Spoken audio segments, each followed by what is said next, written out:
Alright guys, so here we are, the Dark Wolf Ultra Trout Magnet setup. So we have 4-pound SOS line, we have 2-pound fluorocarbon line, all from Trout Magnet, and then we obviously have the Trout Magnet with a pink shad dart head. This is on a telescopic 6-foot rod, light action. They recommend a 6'6" for the backbone, but telescopics are hard to get specific sizes in, so I'm doing a 6-foot, and this one has good backbone. Trust me, I fought a good couple of bass with this thing. But I got to work on getting it dialed in, so that's what I'm going to do here. And then hopefully the next video you'll be seeing after this is me showing you how well this thing can cast with it. There is two more modifications I am going to be making to this reel. I have the Roro bearings coming in for this, so it'll be easier to cast this. But I'm also planning on doing a full teardown and doing a re-greasing and re-oiling with that Duluthlon brand I like so much. The ones that have the 3 different greases and the one type of really light oil. And let's see where it goes. So let me get this set up and show you how it casts. Alright, so here it is fully extended out. So currently I already set the tension on the spool, so that way I eliminated almost all side-to-side play on it. I have the brinks kicked up to max, so let's just see how this thing casts on the first go. Ooh, that was terrible.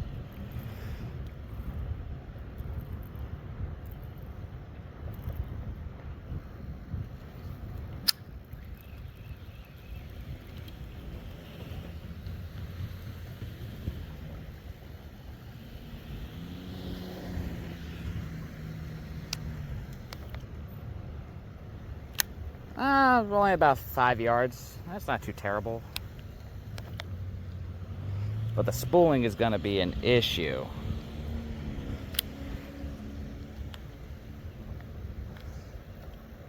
Like, I might have to throw less line on there. I went ahead and filled up the spool all the way, just because of the fact that it is the lightest line I have. Like, my neck closest is 0.46. This is 0.20. It's getting there. So as I drop the brakes, I'm getting distance on it. It is actually fairly easy to cast it. Well, we got an issue.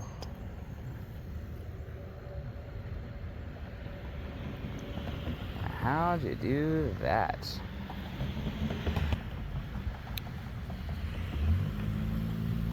Alright, that's about as good as she'll get. But I mean, we're talking really light. Yeah. So far, about 10 yards.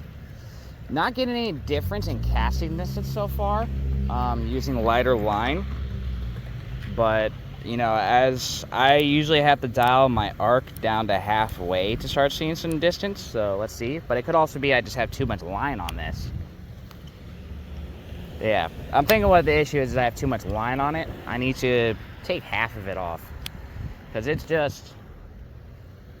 Or not. Wait, hold up. I actually put some force behind it. I thought I had to cast lightly. I mean, yeah, besides this backlash right here, but that's not really a backlash. It's the memory.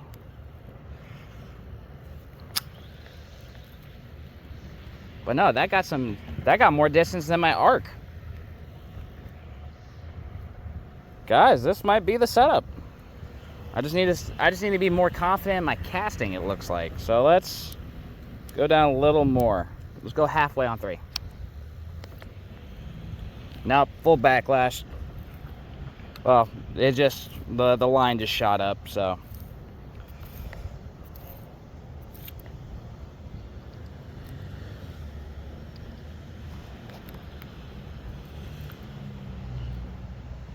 Oh, I see that issue people are talking about, getting caught between the spool.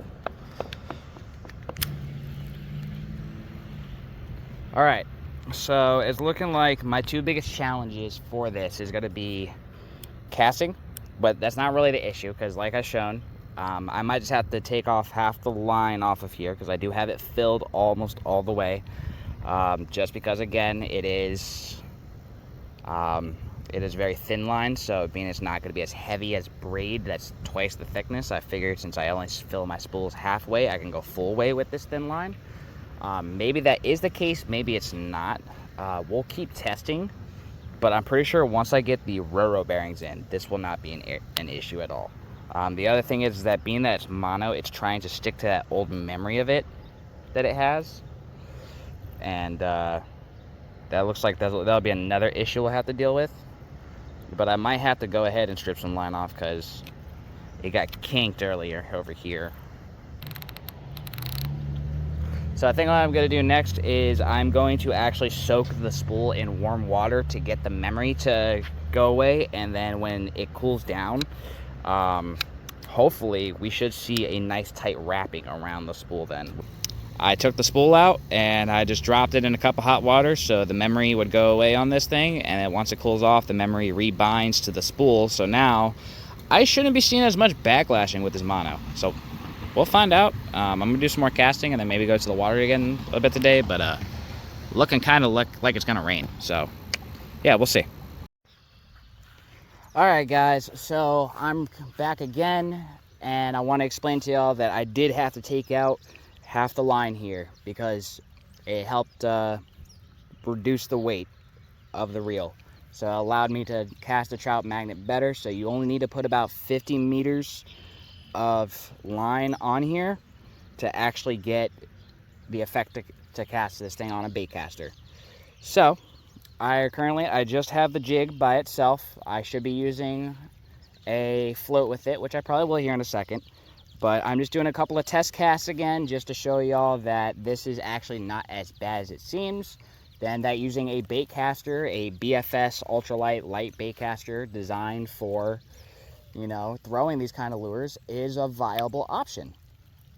You know, and I'm going to be honest, you're going to see me throw this. I'm not going to get a lot of distance on it, and that's because I'm still crappy at thumbing. Like, it just comes with it. So you're only going to see me maybe get about 10 yards at the most.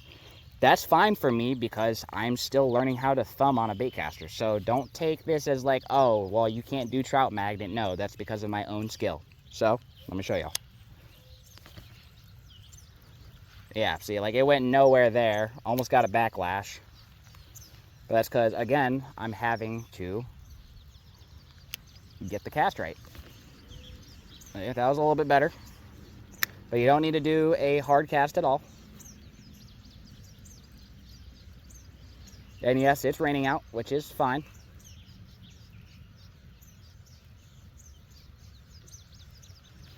So, like, I did that, but let's go ahead and throw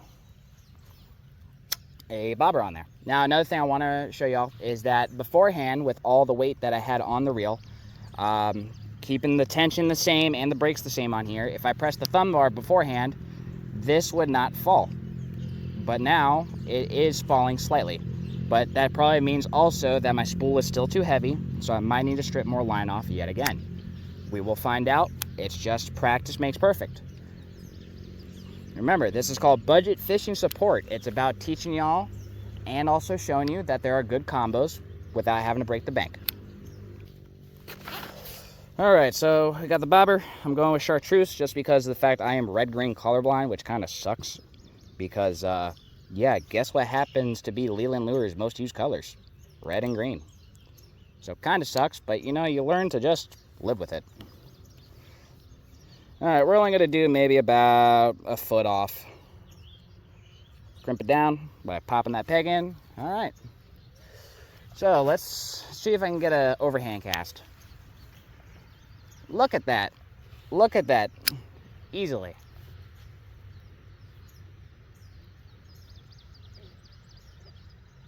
And I know the depth of this lake. It's about 4 feet, so it's not too much. I'm not wearing any rain protection or anything just because screw that. Oh, look, there's that big carp. Let's see if I can get him to bite on this thing. Yeah, there's a carp that sits in here. He's actually, I don't know if you can see the dark shadow. It's right about over here. There. Ooh, that backlash. Not even a backlash, it's just an overrun. So, one thing with using BFS reels is that if you go too thin on the diameter of the line, it can get stuck between the frame. So that is kind of what's happening here. It's okay though, because it's something I kind of want to learn to deal with just so I can get better at using this. Because you never become a better fisherman until you learn how to deal with the issues. Like again, just stuck underneath again. Ooh, this is worse. Oh yeah, here, let me, we'll go to 3.5 on the brakes. Oop. No backlash there, but I screwed up. Yes, you will also hear me curse. I am a sailor. Not actually, my father was, but you know the saying.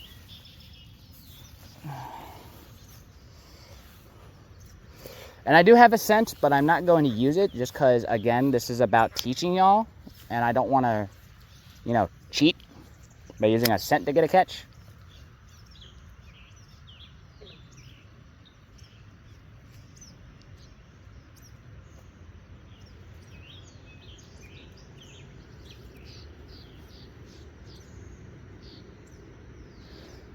And now this is kind of a small little pond.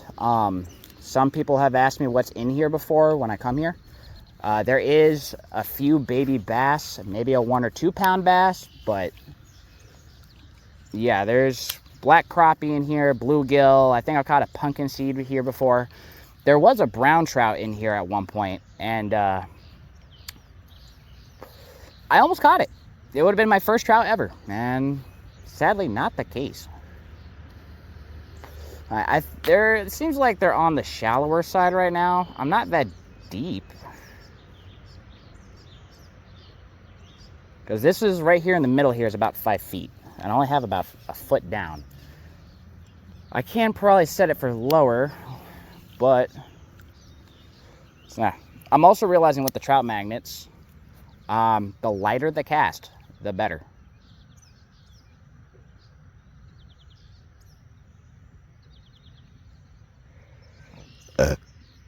It gets a lot more distance the less you go. Something's playing with it. That bobber's moving of its own accord. Like, I'm twitching it, sure, but the way it's moving, I don't know. Seems like something wants to mess with it. White might not also just be the color of the day. It's also an overcast, and I'm using a silver jig head.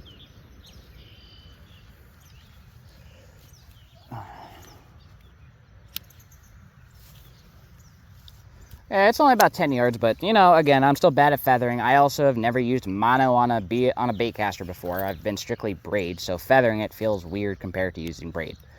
So, you know, just getting used to things.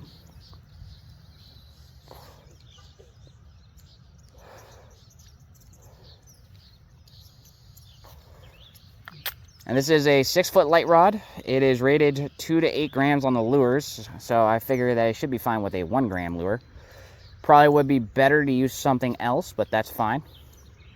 Just because telescopics, they're still kind of starting to come back now that they're getting better. Oh, we got some pecking. We got some pecking.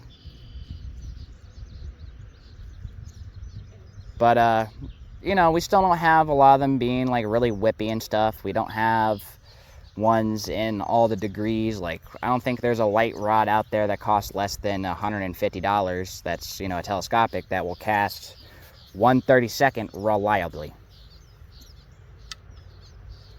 Does that make sense? And yeah, I know I should probably be covering water, but this is the deepest area.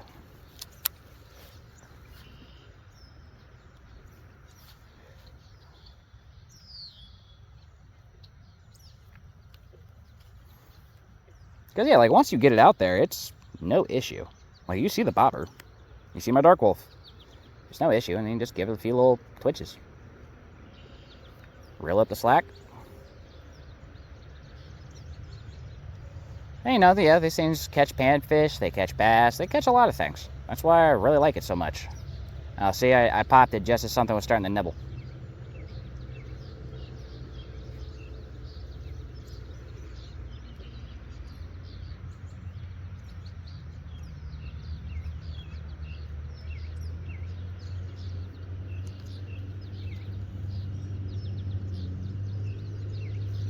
Yeah, I will walk around for y'all. I'm good, sun's coming out. But I doubt I'll catch too much. I mean, these weeds are kind of thick. Here, we'll go down the brakes a little bit, and I'll do a little bit of a harder overhand. See, maybe if, like, right here. I know I've caught a few black crappie right here, so maybe. Yeah, I'm just doing light casts. I'm really not going for distance, but that's BFS. A lot of people try and go for distance with BFS, but BFS is meant for accuracy and for pitching. and doing slower stuff. It's meant for ultralight. So like, I don't know why people are trying to cast 60 yards of line on a reel that's not meant to go beyond like 30 yards. That's just me though. And yes, I'm rambling, just because when I stand still, if I have something to talk to, I will talk. And I'll tell you, like I said, I have that scent on me, and I can smell it right now. It's smelly jelly garlic, and even capped off, that stuff's potent.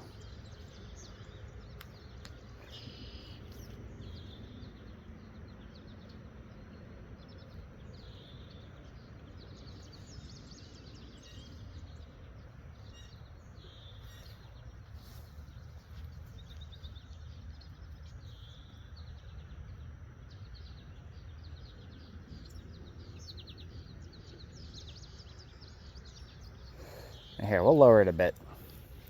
Ow, weeds. You know, the funny part is with these small hooks, right? They're supposed to be able to snag a lot less, but sometimes that's just not the case. All right, we're gonna pop this peg off, slide it up a little bit. We're gonna go right there, about what, 2 feet? 2 feet, right? A little about 2 feet. Yeah, I think it's 2 feet.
Gotta love when your line gets all tangled up in a tree.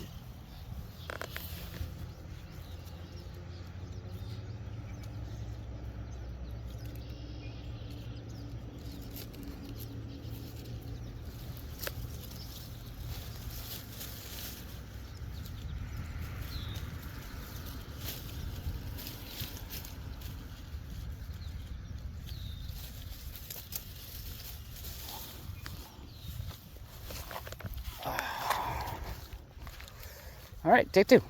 We're gonna go back to where well, now I can cast it. I just messed up my positioning.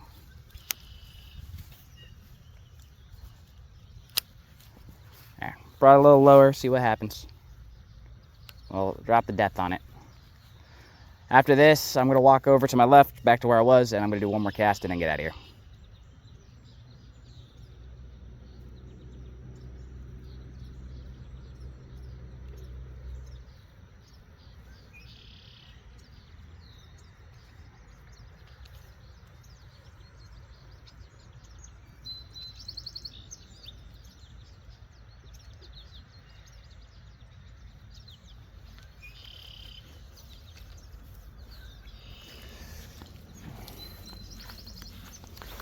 All right, this time I will go for distance.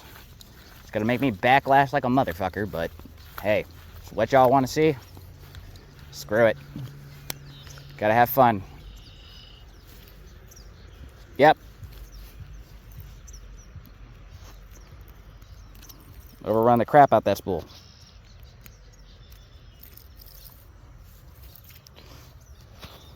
That was also my fault. I said I was gonna go full power and I went like half power while doing a full cast.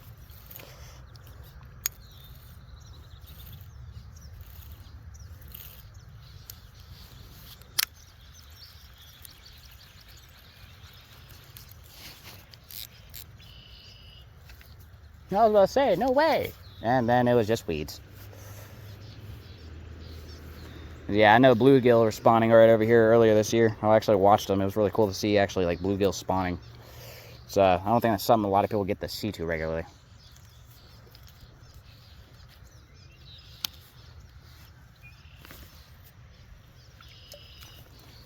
Why is that backlash so bad? It's just like comparatively to like anything else till now, it hasn't been that bad.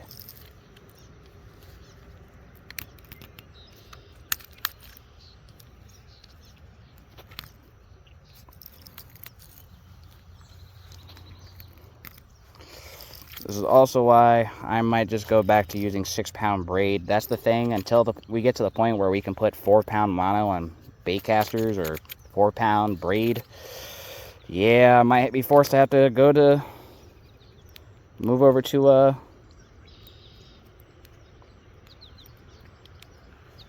my 6-pound mono, just so that way this doesn't keep happening. Because I'll be honest, I don't know how much I can endure this whole frame overlapping crap. Because, like, I get why. It's because the diameter's way too thin. I get it. I understand. I did this on purpose, knowing I would screw up, because I wanted to find out for myself. Alright. Last time. Hopefully not get a backlash. We'll pop the brakes up just to ensure that. There, we'll go up to 4.